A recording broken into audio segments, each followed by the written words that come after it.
Prosseguindo no nosso estudo de programação dinâmica, na nossa introdução a essa técnica, em que a gente está tentando encontrar um algoritmo eficiente para o problema do conjunto independente de peso máximo em grafos que são caminhos. Nesse momento, tá, depois dos últimos vídeos, eu não culpo vocês se vocês estiverem com mixed feelings. Porque, por um lado, a gente acabou de provar uma subestrutura ótima, que nos mostra claramente que, assim, olha, dada uma solução para esse problema, ela tem que ser composta de uma entre duas soluções ótimas ali. A gente já vai relembrar isso. Mas esse mixed feeling é porque a gente tentou derivar, a partir dessa solução, um algoritmo recursivo e concluiu que ele leva tempo exponencial, coisa que o algoritmo por força bruta também leva. Na prática, esse recursivo que a gente deduziu diretamente da nossa subestrutura ótima é um pouquinho mais rápido, mas né, não é um grande avanço. Bem, se isso está incomodando vocês, eu tenho boas notícias, porque a gente só não usou todo o potencial da subestrutura ótima que a gente identificou. Dá para fazer muito melhor do que aquele algoritmo recursivo simples que leva tempo exponencial. Para deixar isso claro, eu quero primeiro começar reforçando qual é essa tal de subestrutura ótima, porque eu sempre acho que ela pode ficar meio nebulosa, assim, por mais que eu tente reiteradamente explicar, nunca fico satisfeito, nunca me convenço de que está adequado. Então vamos olhar de novo para ela. Olha, a subestrutura ótima que a gente identificou, ela diz que nós temos uma solução ótima para G, que é sempre a melhor entre duas opções. A solução ótima para G, uma solução ótima lá que a gente encontrou para G, ela vai ser sempre necessariamente a melhor entre duas opções. Uma solução ótima para G', onde a gente define o G' como G sem o último vértice, né? G menos Vn. Ou então, Vn vai estar presente nessa solução ótima, junto da solução ótima para G duas linhas, que é o G sem os dois últimos vértices. Sem Vn e sem Vn menos 1. Tá legal? Então, essa estrutura que a gente identificou. Tá bom, olha, como que é a cara de uma solução ótima para G? Para um G qualquer, conjunto de pesos qualquer. Bem, ela vai ser, né, o que a gente está dizendo ela vai ser necessariamente a melhor entre não pegar Vn e encontrar a solução ótima para o grafo que sobrou, o grafo sem Vn, ou pegar Vn, tirar o vizinho dele, porque não pode, né, senão daria conflito, que é o vizinho dele é o Vn menos 1, e daí pegar o melhor para o G duas linhas, que é o que sobrou, é o G sem os dois últimos. Tá legal? Até aí, a gente provou garantidamente que tem essa substitutura ótima, tal, fez provas por contradição, mas acho que nessa altura do campeonato, razoavelmente intuitivo, né? Que, ó, ou o V de N tá, ou ele não tá, e daí eu combino, né, essas opções com a solução ótima do subgrafo que sobrou. Tá legal. Então, a partir daí, eu já quero fazer um esclarecimento. Talvez eu devesse ter feito isso antes, mas acho que esse é um ponto adequado para isso.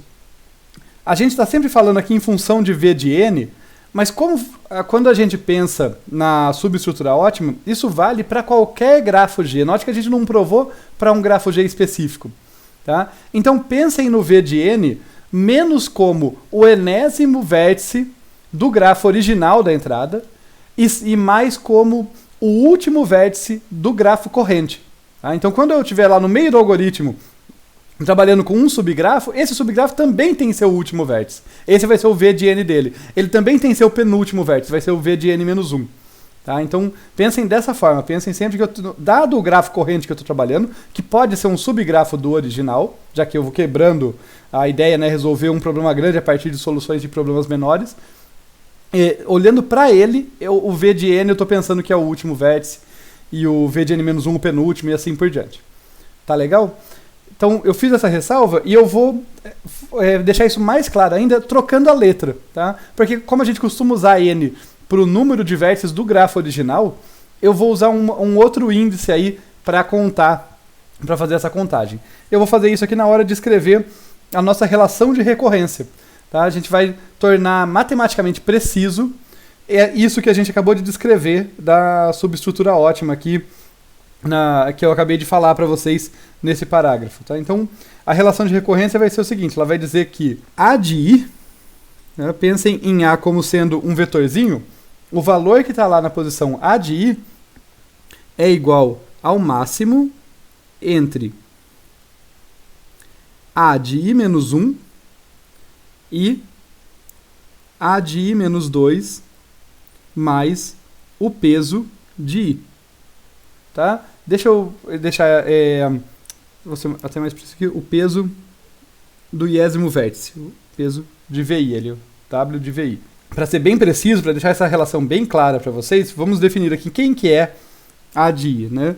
A de I é o valor do ótimo, da solução ótima, para o caminho que tem os I primeiros vértices. Tá bom? Então isso aí vai valer para qualquer I, ali de 1 para frente. Aliás, melhor dizendo, não vai valer para I igual a 1, porque senão a gente vai olhar para I menos 1, 1 menos 1 vai dar 0, I menos 2, 1 menos 2 vai dar menos 1, a gente não tem desses grafos. A gente vai ter que tomar um cuidado com o caso base dessa recorrência. Mas tirando I igual a 1, I igual a 2, a gente já fala dos casos base.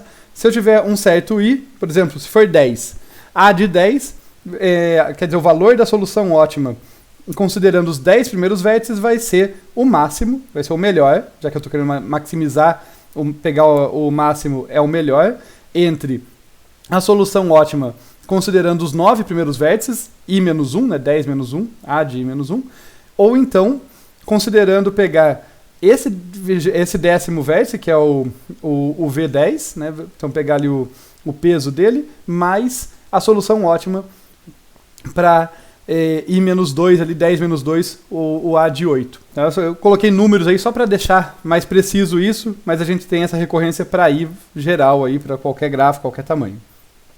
Tá legal? Então, pensem sempre dessa forma. A de I é o valor da solução ótima, considerando o prefixo do grafo de entrada até o iésimo vértice. Tá legal. Então, agora que a gente tem essa recorrência, vamos entender um pouquinho melhor. Isso aqui não muda muito, tá? A gente só precisou o que a gente está fazendo antes, mas essa recorrência vai ser muito útil no algoritmo de programação dinâmica. A gente vai chegar nele em um instante. Eu só quero antes iterar aqui com vocês o que deu errado lá no algoritmo recursivo. A gente entendeu o que deu errado lá, que apesar dele usar essa nossa subestrutura ótima identificada, ele não ficou eficiente. O que aconteceu? Então, vamos observar o padrão de formação dos nossos subproblemas. Tá? O padrão que tem aqui na formação dos subproblemas. E a gente vai ver que apenas o vértice do extremo direito do caminho é removido. Então eu não vou criar qualquer subconjunto, que isso sim, nossa, né, dado n vértices eu tenho 2 elevado a n subconjuntos, mas eu nunca crio qualquer subconjunto. Dado um certo grafo, o grafo que eu vou criar vai ser um subgrafo que não tem o último vértice ou que não tem os 2 últimos vértices. Né? Então eu estou sempre focando em prefixos do caminho. Todos os meus subproblemas são prefixos daquele caminho. Bem, e prefixo, eu vou ter um para cada número de vértices, né? Eu posso ter o prefixo que só tem o primeiro vértice, que só tem os 2 primeiros, que só tem os 3 primeiros. Né? E generalizando isso, a gente vai ter que, como o caminho original, o nosso grafo G original, ele tem n vértices, a gente vai ter, então, quantos prefixos? De 1 até n possíveis prefixos ali, né? O grafo inteiro, o grafo sem o último, sem os 2 últimos, até só sobrar o grafo com 3, com 2, com 1. Então nós temos da ordem de n aqui, θ de n diferentes subproblemas. Tá legal? Então, agora a gente está vendo que o espaço de soluções, o espaço de subproblemas, melhor dizendo, que a gente tem que considerar, é bem limitado, né? Esse espaço de subproblemas é da ordem de n, ali são n-1 subproblemas diferentes que a gente tem que considerar. Mas, poxa, se os únicos subproblemas que me interessam são esses n, né, porque são sempre prefixos, então eles têm uma estrutura ali, são bem comportados, né, não é qualquer subconjunto, por que o nosso algoritmo recursivo, que a gente viu no último vídeo, ele ficou com tempo exponencial? De novo, vou pegar 10 aqui, tá? Não é um número especial, é só para facilitar o entendimento. Vamos pensar que eu tenho um grafo G com 10 vértices. Tá? Então eu vou pegar aqui, olha, o G de 10 aqui que está no problema original, usando a recorrência que está ali em cima, olha só, para saber, como a gente já olhou, né, para saber do A de I, eu tenho que saber do A de I menos 1 e do A de I menos 2. Então, para saber do G com 10 vértices, eu vou ter que olhar para o prefixo que tem 9 vértices e o prefixo que tem 10 menos 2, 8 vértices. Para saber do de 9, eu vou ter que olhar, por sua vez, para o que tem 1 a menos, que é 8, e para o que tem 2 a menos, que é 7.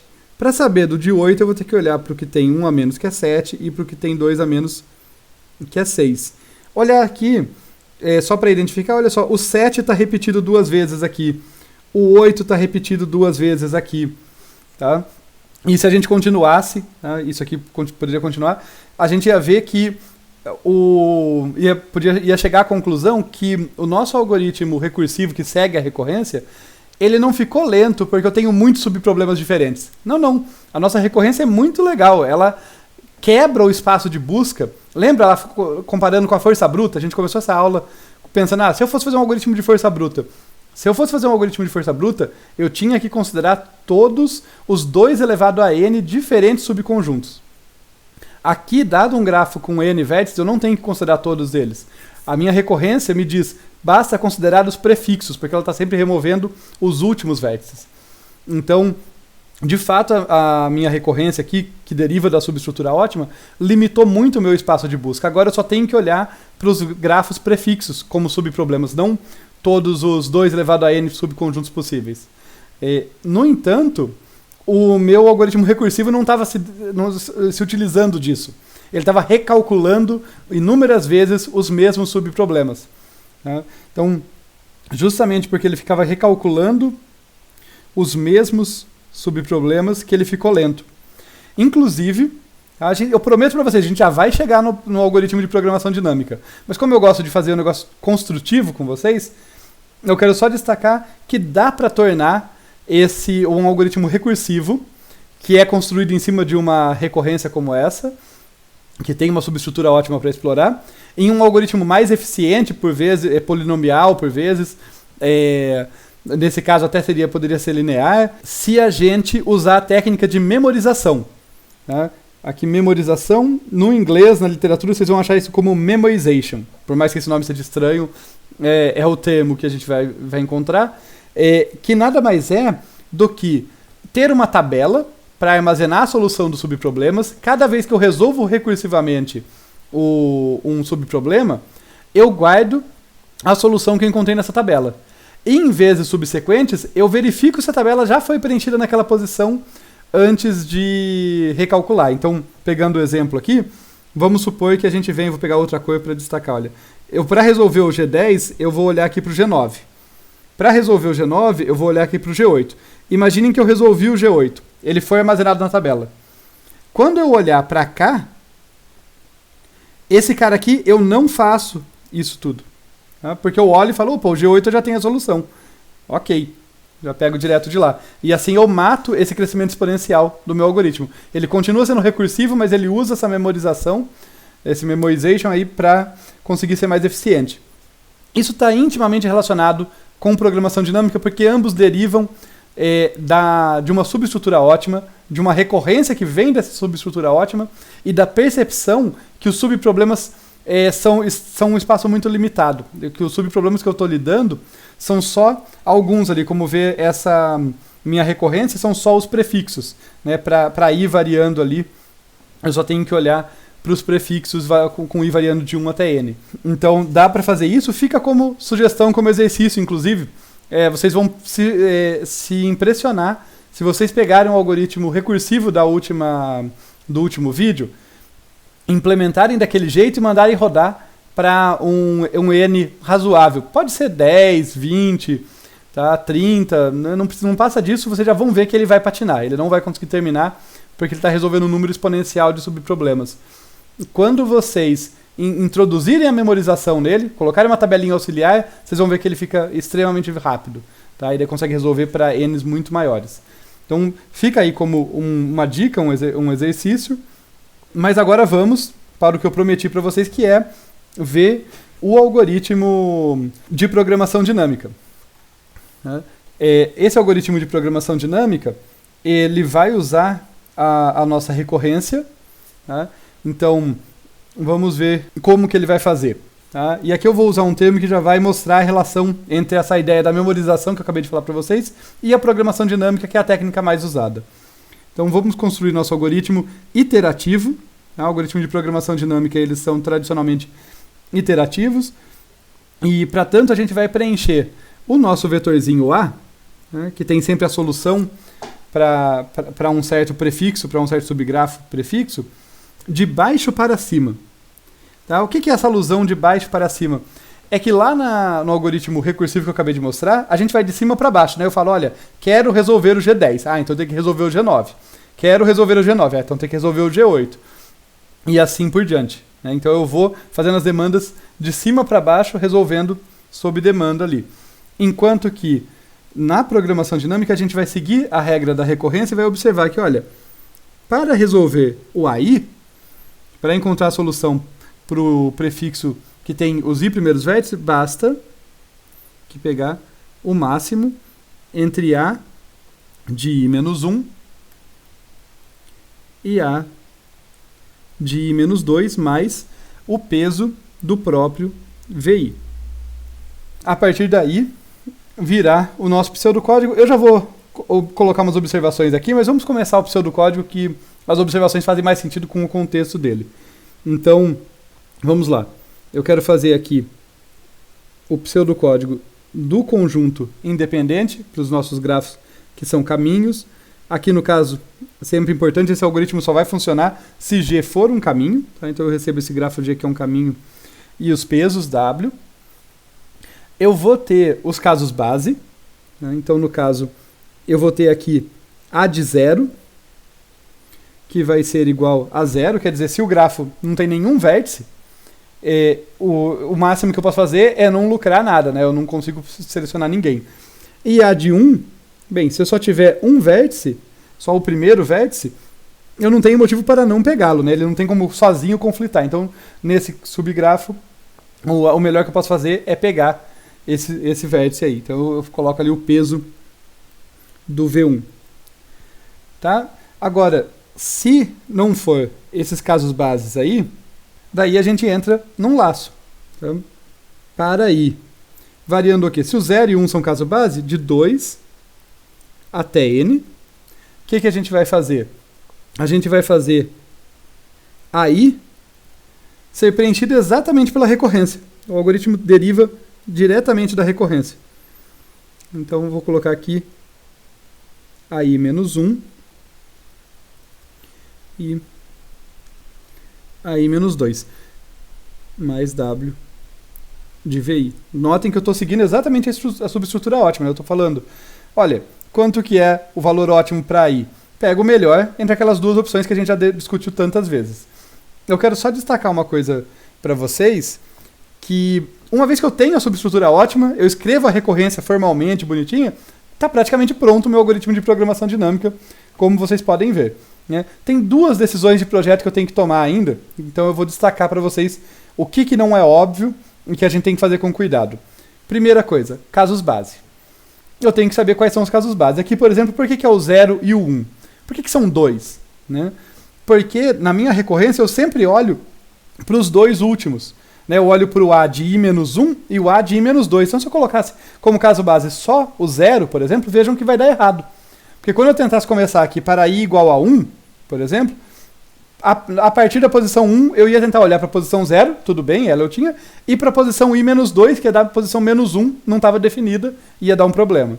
Então, como eu olho sempre para duas posições antes, a minha recorrência me diz isso, eu sei que eu preciso de dois casos base. Outra coisa, pode parecer óbvio aqui, mas nem sempre é o caso, como eu olho para trás no vetor, aqui é um vetor unidimensional, a programação dinâmica pode ser bem mais complicada com isso, envolver matrizes cúbicas, mas aqui é um vetor unidimensional, é bem simples, mas eu estou sempre olhando para trás nele. Então eu tenho que garantir que o meu laço, esse meu laço aqui, ó, ele vai do I menor para o I maior. Tá? Porque o A de I depende do A de I-1 e do A de I-2. Parece óbvio, mas tem casos que isso não é assim. Tem casos que eu posso ir do maior para o menor, por algum motivo a subestrutura ótima é diferente. Tem casos que eu vou em ordens mais caóticas. Então tem que se atentar a isso. A ordem desse laço, para ir preenchendo certinho, tem que garantir que quando eu quero preencher o A de I, Aqueles dos quais ele depende, no caso a de i-1, a de i-2, nesse caso, já estão preenchidos, portanto tem que ir do i menor para o i maior, nesse caso, indo de 2 até n. E daí no final, devolva a de n. A corretude eu vou passar só com um comentário aqui nesse algoritmo, dizer que ela deriva diretamente da subestrutura ótima, tá? Uma vez que a nossa subestrutura ótima está provada e a nossa está, basta um argumento aqui, basta supor como invariante de laço, já que é um algoritmo iterativo, que a subestrutura ótima, que a tabela está preenchida adequadamente, né, até a posição i-1 em cada iteração, e daí a gente prova por indução que se ela está preenchida até a posição i-1, estará preenchida até a i-ésima posição para qualquer i, e o resultado segue. Tá? Vamos falar da eficiência e concluir esse vídeo. Ainda vai faltar um último tópico nessa aula, que a gente vai ver na sequência, que é como reconstruir a solução, porque aqui a gente está calculando valores, eu não estou guardando o subconjunto em si, o subconjunto de vértices a gente vai chegar lá. Mas falando da eficiência aqui, vejam que fora do laço eu só tenho passos que levam tempo constante, né? Eu estou preenchendo ali atribuições, preenchendo o caso base.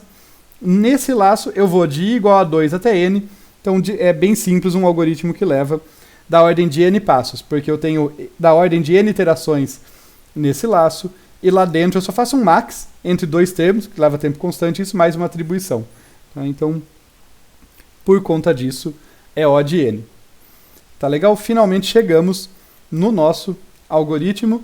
Vamos ver como reconstruir a solução, o que não é só um preciosismo. Tá? Deixar aqui o convite para vocês verem com vontade esse próximo vídeo. Por quê? Porque a solução muitas vezes é o que nos interessa e não apenas o valor dela. Então é importante saber reconstruir.